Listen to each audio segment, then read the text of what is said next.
दादो पुलिस की बरवक्त कार्रवाई, शौहर के जुल्म का शिकार औरत की जिंदगी बचा ली गई। तशद्दुद का शिकार घर में कैद खातून को बाजियाब करा लिया गया। शादीशुदा गनो दुख्तर बच्चन लानद ने जिंदगी बचाने के लिए बजरिया फोन पुलिस से मदद तलब की। एसएसपी दादो शबीर अहमद सीठार साहब ने मामले का फौरी नोटिस लेकर वोमेन प्रोटेक्शन सेल की टीम को कार्रवाई के अहकामात जारी किए।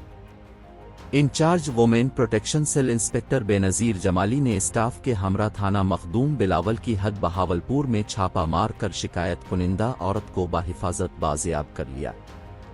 लड़की को कैद से आज़ाद करवाकर इस पर मुबैना तशद्दुद करने वाले शौहर सोहराब जमाली को भी हिरासत में ले लिया गया है।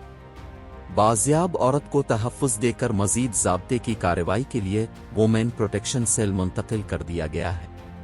मालूमात के मुताबिक मुतासरा औरत गनो ने 7 माह कबल सोहराब जमाली से पसंद की शादी की थी। ताहम मज़ीद कानूनी डिस्पोजल के लिए खातून और उसके शौहर को सुबह अदालत में पेश किया जाएगा।